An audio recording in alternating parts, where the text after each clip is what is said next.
pe koyiba bontango na ye tikali moke.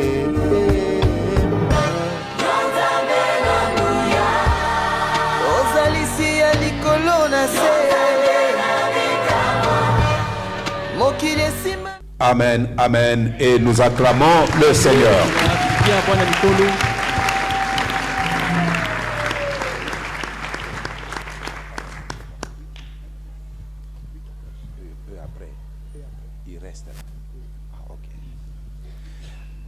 Bonjour bien-aimés. Est-ce que nous sommes dans la joie? Gloire au Seigneur. Gloire au Seigneur. Alors, pour cette Pâque de l'année 2026, nous de la section La Bonne Semence, nous avons le privilège de recevoir notre responsable de la station de Lubumbashi, notre père spirituel, le révérend François Ngandou. Pour ceux qui ont été avec nous en semaine, il était aussi avec nous le mardi, il était avec nous le mercredi, et il vient célébrer la Pâque avec la section La Bonne Semence. C'est la raison pour laquelle nous avons demandé que toutes nos églises viennent à la réunion, à la célébration d'aujourd'hui à l'église mère La Bonne Semence. Recevoir les uns et les autres, nous allons le faire après le culte. Maintenant, c'est le moment d'écouter la parole du Seigneur. Je voudrais d'abord que nous puissions saluer la présence de notre Père spirituel, que respectueusement nous demandons à se lever pour que nous puissions saluer sa présence.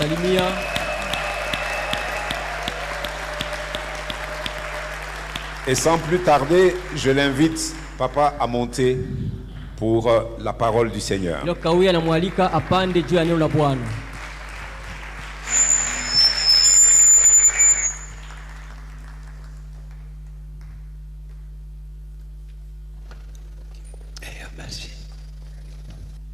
Jambo yenu. Jambo yenu. Niko na furaha kwa katikati yenu. Je suis dans la joie d'être au milieu de vous. Kusema neno ya Mungu. Et annoncer la parole de Dieu. Na kuona kanisa ya Bonne Semence vile nakuya. Et voir la section Bonne Semence. Tutaenda tuna vitu vya mingi. Nous n'allons pas beaucoup parler. Leo ni siku ya ufufuko ya Yesu. Aujourd'hui, c'est le jour de la résurrection de Jésus. Siku ya kwanza ya Juma. Le premier jour de la semaine. Makanisa yote mudunia mujima ile naamini Yesu ni Bwana. Toutes les églises partout dans le monde qui croient en Jésus comme Seigneur. Ni siku kubwa. C'est une grande journée. Siku tulipata wokovu ya utele. Le jour où on a eu le salut en abondance. Tutasoma barua ya Yohano. Nous allons lire l'évangile selon Jean. Chapitre yake. Jean chapitre.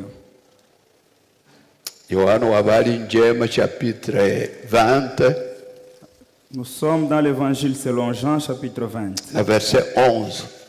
Le 11e verset. Yo minye naanja verset 1 hii chapitre yote nasema paka juu ya ufufuko ya Yesu. En commençant par le chapitre 1er, tout parle sur la résurrection de Jésus.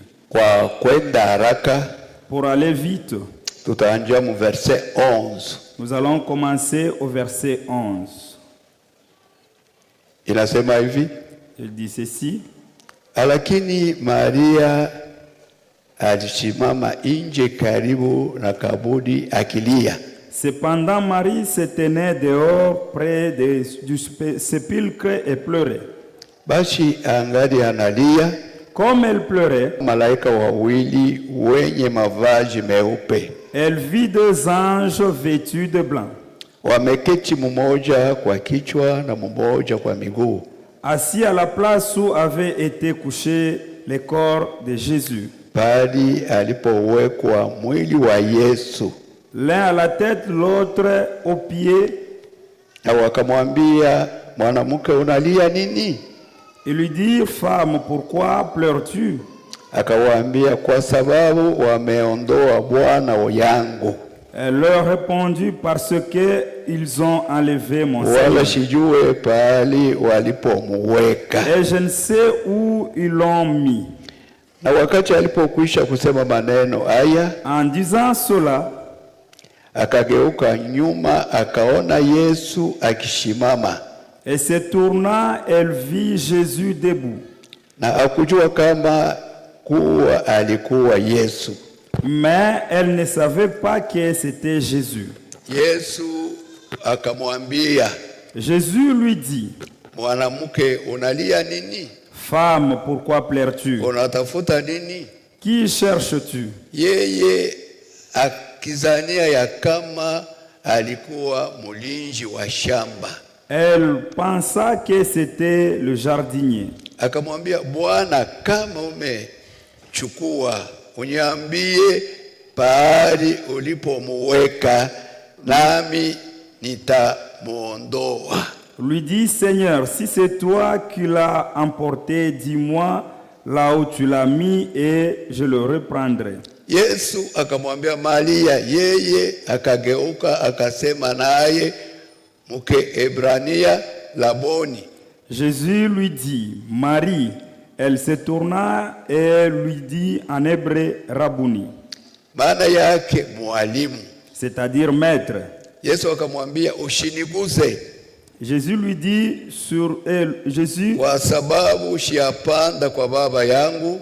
Jésus lui dit, ne me touche pas car je ne suis pas encore monté vers mon Père.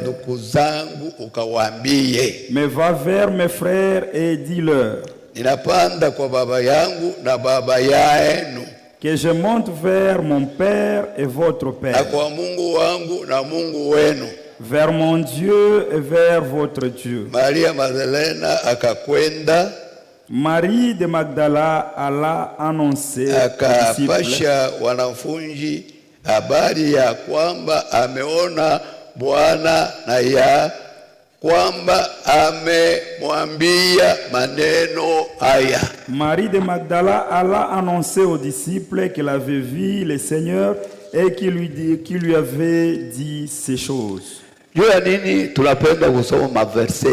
Pourquoi nous avions voulu lire ces versets? Jésus, lorsqu'il est ressuscité,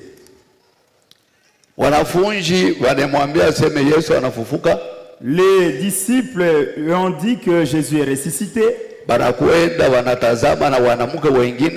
Ils sont partis vérifier avec d'autres femmes. Et ils sont retournés. Mais cette femme, Marie, elle est restée. Elle pleurait. Elle cherchait.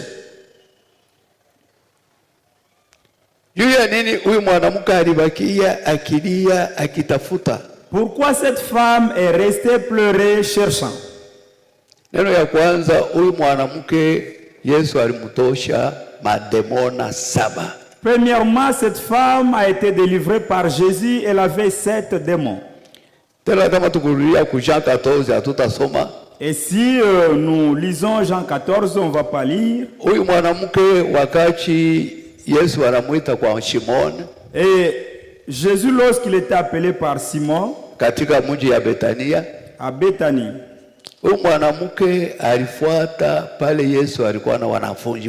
elle a suivi là où Jésus était logé avec ses disciples. Et elle était là avec le parfum. Elle a versé sur Jésus. Elle essuyait ses pieds avec sa chevelure. Elle pleurait. Les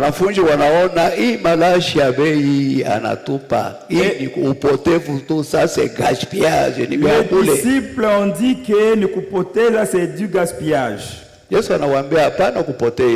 Et Jésus a dit, elle n'a pas perdu. L'acte que la femme venait de poser, elle a embaumé mon corps. Elle a préparé ma mort. Laissez-la. Vous avez des pauvres tous les jours lorsque vous parlez du gaspillage. Mais vous ne serez pas avec moi tous les jours. Cette femme a posé un bon acte pour mon corps.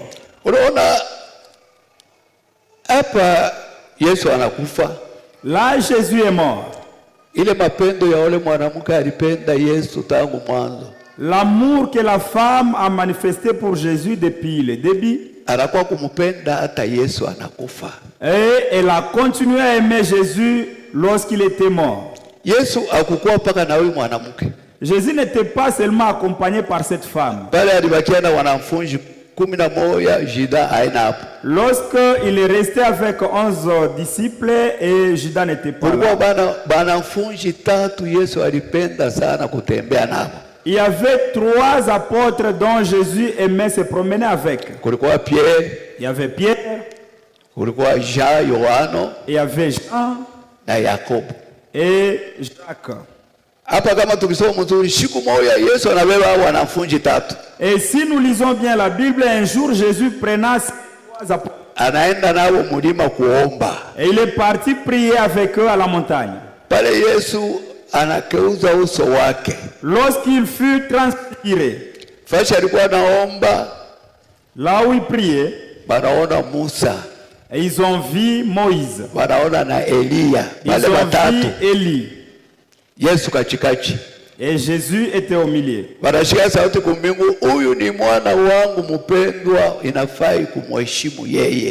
ils ont entendu la voix venant du ciel, celui-ci est mon fils bien-aimé, écoutez-le. Jésus a marché avec ses 3 disciples partout, même au champ de Gethsemane.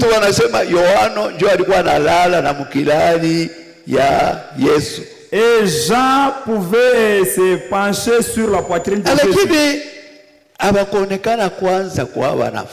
Mais il n'est pas apparu avant tout chez les apôtres. Il est apparu chez la femme.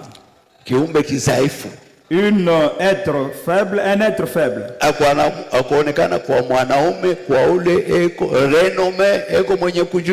Il n'était pas apparu pour celui qui est renommé, mais il est apparu devant la femme. Pourquoi il est apparu?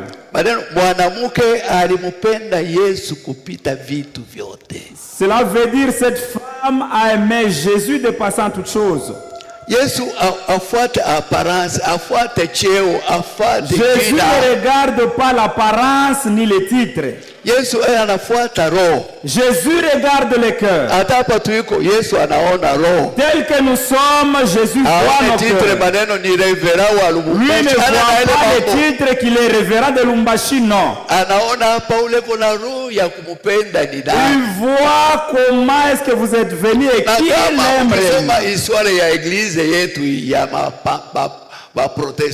Et si nous parlons de notre histoire de l'église étant protestante, les gens qui ont beaucoup travaillé pour le Seigneur, ils l'ont cherché avec tout leur cœur. L'histoire de Wesleyan, le fondateur de chaque jour à 3h du matin, il s'agenouillait au chapelle. 3h du temps par jour. Il priait pendant 3 heures du temps par jour cherchant Dieu. Na yeye aliona mama yake alibazala Kenji pale walikuwa mfano ya kula hapana, na yeye mama yake konaomba 3h du temps na yeye anaanza kuomba. Et il a imité cela auprès de sa mère qui priait.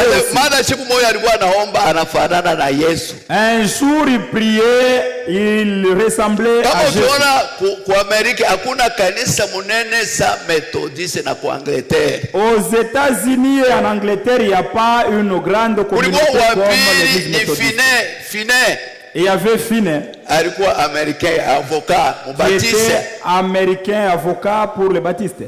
Na yeye anatoka kwenda ku ferme ya baba yake. Et il sortait pour aller à la ferme de son père. Tangu asubuhi anaomba nekala mkimuchi. Depuis le matin, il était sous l'arbre en train de prier. Aliona église yao ya Baptiste abafuate Mungu kuenea na neno ya Mungu. Il a regardé que sa communauté ne suivait pas la parole.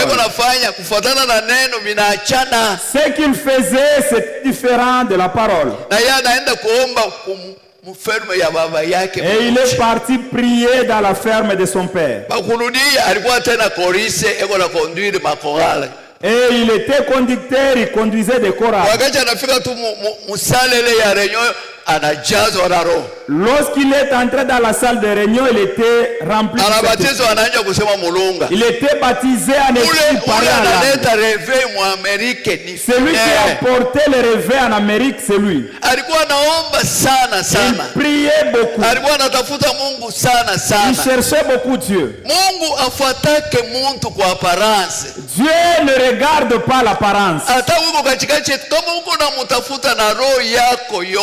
Si vous êtes là et que vous cherchez Dieu avec votre cœur, il va te suivre même si tu es une femme, même si tu es un enfant, même si tu as étudié, il peut te suivre même si tu n'avais pas étudié. Dieu cherche la personne qui le cherche avec tout son cœur. Voilà pourquoi il est apparu chez cette femme. C'est la première personne qui a vu Jésus de ses yeux lors de la résurrection. Pourquoi tu pleures, femme? Il était apparu pour essuyer ses larmes. Moi je suis là. Je suis ressuscité. Va annoncer à mes frères. Je pars chez leur père. Il est mon père et leur père. Je pars chez mon Seigneur et leur Seigneur.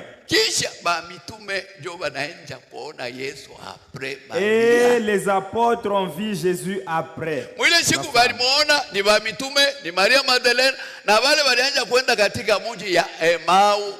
jour-là, c'est Marie de Magdala, les apôtres et les disciples d'Emmaüs.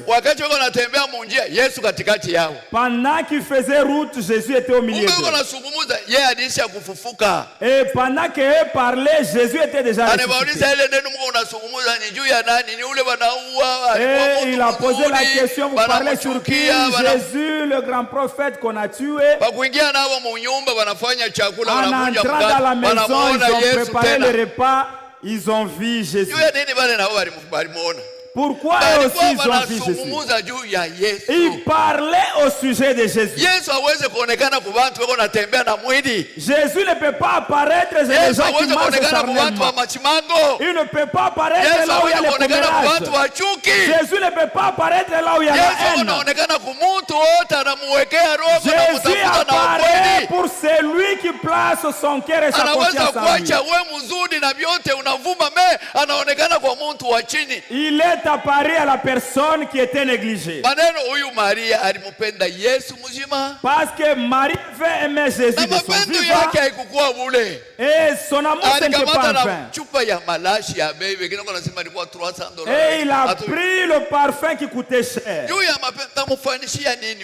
Pour l'amour que je dois faire, pour celui qui m'a délivré, pour celui qui a fait de moi quelqu'un, et moi qui n'étais pas connu, aujourd'hui je suis connu. Qu'est-ce que je dois faire pour lui? Elle a regardé dans sa vie quelque chose de valeur. Elle a payé le parfum. Elle est venue verser sur Jésus. Et elle n'a même pas utilisé le mouchoir. Elle s'est humiliée. Elle a pris les cheveux. Elle a commencé à essuyer les pieds. Ce n'est pas facile. Dans sa vie, il n'y avait pas quelqu'un d'autre. C'est seulement Jésus qui l'avait sauvé. Et toi, si tu aimes Jésus, Tu ne verras pas le nombre de gens. Et tu ne seras pas dans le mouvement. Tu seras seul. Et tu chercheras Dieu avec tout ton cœur. Même aujourd'hui, Dieu ne regarde pas l'apparence. Dieu ne fait exception de l'homme ou de la femme, non. Mais Dieu a besoin de la personne. Il le cherche avec tout son cœur. Voilà pourquoi il est apparu. Et à la créature trop faible que nous les hommes nous méprisons. C'est la première personne à pouvoir prêcher sur la résurrection. Comme cette femme samaritaine, Jésus lui a demandé de l'eau. Elle a dit, toi tu es juif, moi je suis samaritaine. Comment est-ce que je vais te donner de l'eau? Et Jésus lui dit, toi femme, si tu connaissais les dons de Dieu et la personne à qui tu parles qui es tu allais lui demander toi-même la vie et l'eau de la vie. Et lorsqu'il lui a parlé des hommes qu'il avait, il était étonné. C'est la première personne à annoncer la bonne nouvelle à Samarie. Que non une personne qui a parlé tout ce que je fais. Il y a des femmes prédicateurs fortes dépassant même les hommes.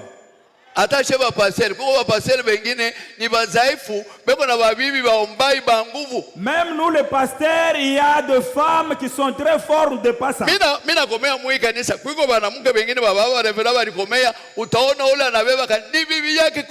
Moi j'ai grandi dans cette église, j'ai vu même les femmes de nos pères qui étaient très fortes. Dieu ne fait exception de personne. Mais Dieu regarde celui qui le craint. Dieu n'a pas de tribu. Toutes les tribus appartiennent à Dieu. Et Dieu a besoin de ceux-là qui le craignent. L'église n'appartient à personne. L'église appartient à Dieu. Dieu a besoin de tout le monde. Celui qui le cherche avec tout son cœur. Et il le verra. C'est vrai, je vous dis. Moi, j'ai déjà cherché Dieu dans la prière. Et il n'est pas loin de ceux-là qui le cherchent. Il est près de la personne qui est humble. Et la personne qui reconnaît ce qu'il est, c'est Dieu. Regarde comme moi. Aujourd'hui, vous m'avez connu. Est-ce que vous connaissez là où j'étais né? Au village en Brousse là. Aujourd'hui, je prêche dans une grande assemblée comme ça. J'ai béni Dieu, je le glorifie.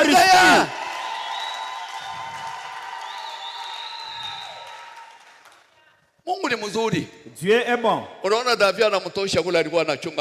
Et il a tiré David derrière le brebis. Vous voyez comment il était. Il aimait beaucoup Dieu. Il dansait pour Dieu. Sa femme Michal lui dit, toi tu es un roi, tu commences à danser. C'est ce Dieu-là qui a pris la royauté qui appartenait à ton père. Il me l'a donné. Et Dieu a dit à Michal, tu ne mettras pas au monde parce que tu as méprisé mon serviteur qui danse à mon honneur. Devant Dieu, nous sommes égales. Et cela va de l'amour attaché à Dieu.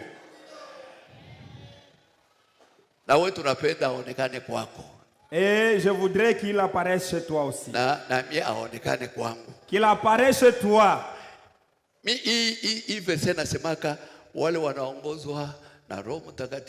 La Bible dit, tous ceux qui sont conduits par l'Esprit de Dieu sont fils de Dieu. Et si nous sommes fils, nous sommes des héritiers. Et co-héritiers avec Christ. Lisons Hébreux 2. Il y a un verset que nous allons prendre là-bas. Chapitre 2, verset 14. Hébreux 2, 14. Inasema hivi. Kama unasoma verset 13 inasema, na tena naweka imani yangu ndani yake. 13 dit, et encore je me ferai confiance en toi. Na tena tazama mimi ni pamoja na watoto nilipewa na Mungu. Et encore me voici moi et les enfants que Dieu m'a donnés. Basi kwa sababu watoto wameshiriki na damu na mwili, ainsi donc, puisque les enfants participent au sang et à la chair, yeye mwenyewe hivyo hivyo, il y a également participé lui-même kama wao, afin que la mort kwa njia ya kufa apate kuharibu yeye aliyekuwa na nguvu ya kufa, ndiyo shetani. Et par la mort, il rende puissance et celui qui avait la puissance de la mort. Aseme na tena. Et il dit encore, niko na watoto wale Mungu alinipa. J'ai les enfants que Dieu m'a donnés. Aseme banduku banashiriki kudamu. Il dit, il participe au sang et à la chair. De même, Jésus avait le même corps que nous, parce que nous sommes ses frères. Et il avait le même sang que nous. Alors, s'il était mort, il n'était pas mort pour son intérêt, non. Ni il n'était pas ressuscité par son intérêt. Il était Dieu. C'est pour notre intérêt qu'il est ressuscité. C'est pour qu'il souffre, qu'il soit frappé, qu'il meure, qu'il puisse se détruire. C'est lui qui avait la puissance sur la mort. S'il avait porté ce corps, c'est pour ton bénéfice et mon bénéfice. S'il était frappé, c'est pour ton intérêt, mon intérêt. Si Jésus a souffert, c'est à cause de toi et moi. S'il était ressuscité, c'est pour moi et pour toi. Et lui, il était Dieu. Il était Dieu. Et la mort n'avait pas la puissance sur lui. Il a dit, je serai mort et je vais ressusciter. Parce qu'il savait qu'il allait ressusciter. Pourquoi il était mort? Et pourquoi il est ressuscité? C'est pour notre intérêt, nous tous qui sommes ici. Même si nous disons merci parce qu'il est le Seigneur des Seigneurs et le Roi des Rois qui est mort et ressuscité, il a souffert, un Dieu vivant, et nous devons l'adorer. Nous devons l'offrir. Et tout cela pour notre intérêt. Chapitre 15. Lisons 1 Corinthiens chapitre 15. Verset 12. Basi kama ikiwa Kristo amehubiriwa kama alifufuliwa toka wafu, na mnakani wengine wenu wanasema ya kuwa hakuna ufufuko wa wafu. Au pate 1 Corinthiens 15, verset 12. 15, 12.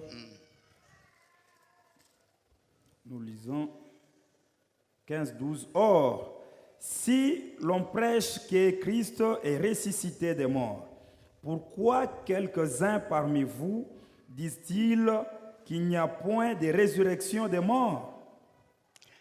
13. Lakini kama hakuna ufufuko wa wafu, Kristo akufufuliwa. S'il n'y a point de résurrection des morts, Christ non plus n'est pas ressuscité. Na kama Kristo alifufuliwa basi mahubiri kama Kristo akufufuliwa basi mahubiri yetu ni bure na imani yetu ni ya bure.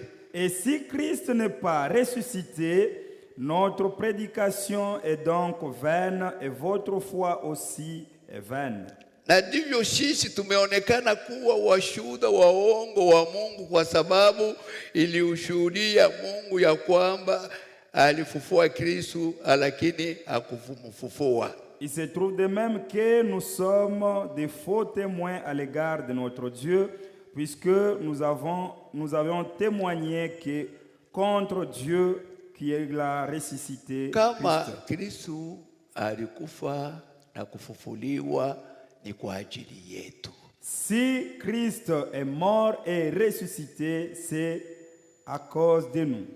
Kwa ajili yetu juu ya nini? Pourquoi pour nous? Mungu anamwambia Adam, Dieu dit à Adam, wewe ni bulongo. Toi, tu es la poussière. Utarudia kubulongo. Et tu retourneras à la poussière. Utakufa. Tu mourras. Mungu akulaani Yesu. Dieu n'avait pas maudit Jésus. Mungu alialaani she. Dieu nous avait maudit nous. Qui mouraient tous les jours, c'était nous les hommes de la terre. Si Jésus est venu, il est mort et ressuscité. Ce n'était pas pour son intérêt pour qu'on acclame, mais c'est pour ton intérêt. Pour que toi, que dans toute ta vie, même si tu marches, même si tu manges, même si tu as la richesse, si tu te souviens que je mourrai, et c'est fini, tu verras que toutes choses vont rester.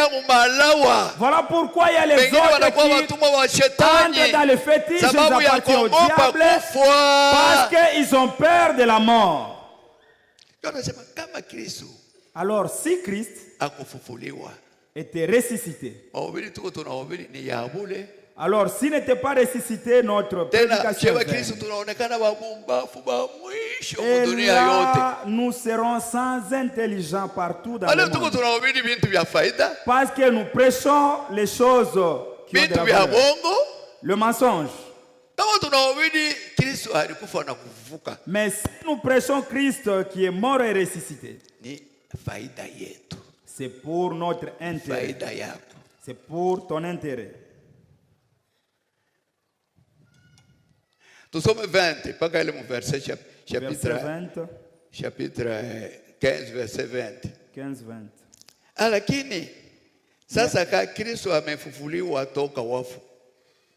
Mais maintenant Christ est ressuscité des morts. Inakuwa ni malimbuko, il est le prémisse wanaolala de ceux qui sont morts. Maana kwa kuwa kufa kudiletwa na mtu moja, car puisque la mort est venue par un homme, hivyo ufufuko wa wafu udiletwa na mtu mmoja. C'est aussi par un homme qu'il est venu et la résurrection des morts. Kama Kristo amefufuliwa ni malimbuko. Si Christ est ressuscité, c'est le prémisse. Wakati Yesu banamufikia kuko ba Greke nilisema hapa. Lorsque Jésus était cherché par les Grecs, comme je l'ai dit, ils ont parlé à Philippe, Philippe a consulté André, que nous on cherche le Seigneur. Et il a dit la première parole sur la graine de blé. Ne tombe pas en terre, restera seul. Mais si elle entre en terre, et va produire d'autres fruits. Voilà pourquoi je suis tourmenté. Alors Dieu glorifie ton fils. Elle a dit, je te glorifierai et je te glorifie. Alors si Jésus est ressuscité, c'est le prémisse. Comme tu fais le champ et tu cultives le blé, et ce que tu vas moissonner pour la première fois, pour attester que maintenant la moisson est mûre. La résurrection de Jésus, C'est vrai. C'est le prémisse. Comme Jésus était ressuscité. Et nous tous qui croyons en Jésus, lorsque la trompette sonnera, nous serons ressuscités. C'est pour notre intérêt. Nous n'avions pas la peur de la mort. Et voilà pourquoi il ne faut pas aller chez les devins chercher la protection. Et mourir, c'est ce corps, parce que c'est la poussière. Mais mon âme qui a reçu Jésus. Voilà pourquoi je marche sans crainte. Je marche sans crainte. Parce que je suis auprès de Jésus. Et je suis dans la joie. Je serai ressuscité. Moi, je serai ressuscité.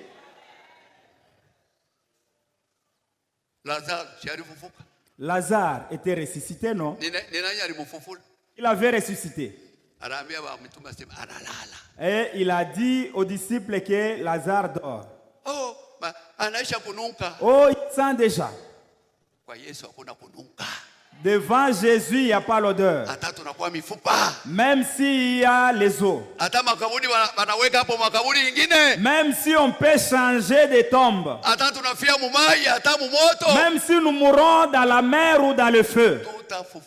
Nous serons ressuscités. La résurrection de Jésus nous appartient.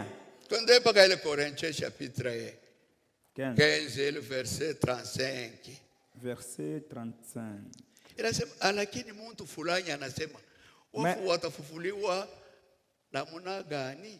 Mais quelqu'un dira, comment les morts ressuscitent-ils? Et avec quel corps viennent-ils? Écoutez maintenant la réponse de l'insensé. Ce que tu sèmes ne répand point la vie. Si il ne meurt, est-ce que vous comprenez? Ceux-là qui cultivent le maïs, est-ce que c'est la graine que vous avez jetée en terre? C'est lorsque cette graine va mourir, ça va pousser. Maintenant, on te donne un exemple là, terre à terre, qui est facile à comprendre. Et maintenant, tu te demandes comment est-ce que je serai ressuscité. Non, tu n'es pas intelligent.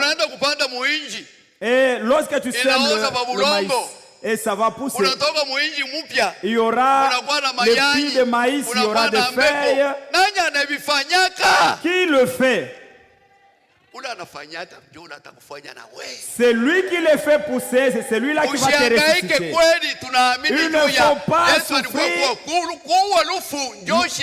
Nous croyons la mort c'est un gain.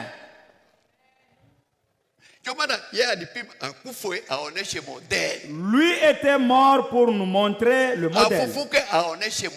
Et il est ressuscité comme notre modèle. Tel que tu vas mourir. Et si tu crois au Seigneur, tu as la semence de la vie en toi. Et cette semence de la vie, c'est la parole de Dieu. Lis cette parole. Et si quelqu'un est en Christ, il devient une nouvelle créature. Les choses anciennes sont passées. Et nous tous ici, on prenait la bière. Qui nous avait interdit cela? Il n'y a pas l'effort que tu as fourni. C'est seulement accepter Jésus comme Seigneur. Tout est parti. Est-ce qu'il y a le travail? Seulement lever la main, accepter Jésus comme Seigneur. J'ai haï le foot, j'ai haï la bière, j'ai haï tout. Est-ce qu'on fait un travail pour croire? C'est le cadeau. Tel que Dieu t'a créé. Il t'a recréé encore.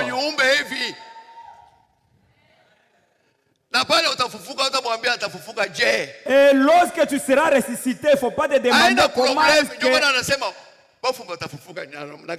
Voilà pourquoi il se demande comment est-ce que les morts seront ressuscités. Si tu as ces pensées-là, tu n'as pas de l'intelligence. Tu n'as pas de l'intelligence si tu penses ainsi. Moi je marche, si je mourrais, je vais ressusciter. Même si je connaîtrais un accident, ceux-là qui seront morts dans la mer, ils seront ressuscités même au feu. Et tu seras ressuscité. La résurrection nous appartient, on doit se réjouir. Amen. Comment est-ce que tu vas encore écouter la parole de Dieu? Et ça nous pousse à verser le larme. Je voulais terminer. Nous sommes verset 45. Le verset 45. 15. C'est pourquoi il est écrit. Le premier homme, Adam, devint une âme vivante. Le dernier Adam est venu un esprit vivant, vivifiant. Mais celui de l'esprit n'est pas. Le premier, c'est Jésus.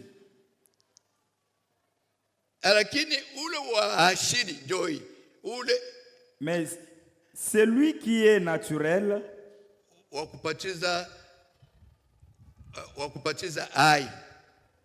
c'est celui qui est naturel, c'est qui est esprit.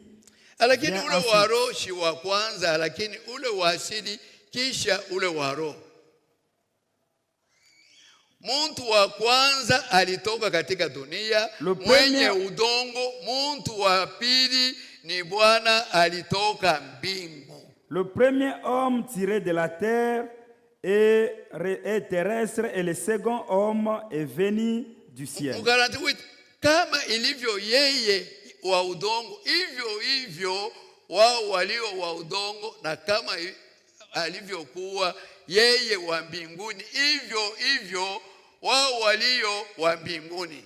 Tel est le terrestre, tels sont aussi les terrestres. Et tel est céleste, tels sont aussi célestes. La première personne, c'est Adam,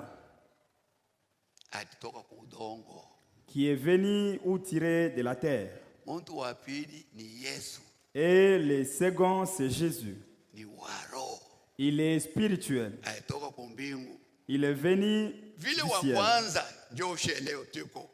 Comme le premier, c'est nous qui sommes ici sur la terre. Et le deuxième qui est spirituel, c'est Jésus en qui nous avions cru. Nous n'allons pas nous demander comment est-ce que nous serons ressuscités. Tel que Jésus le spirituel était ressuscité, et toi qui crois, tu es aussi spirituel, tu seras ressuscité au dernier jour, et que Dieu nous bénisse.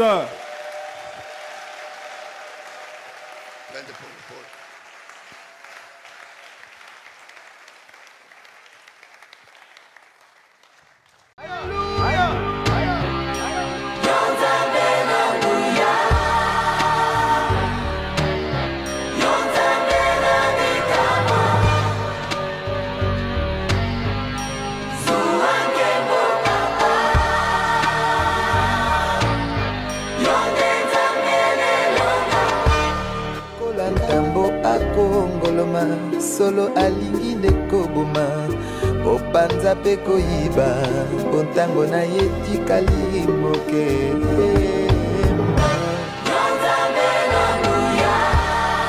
ozalisi ya likolo na se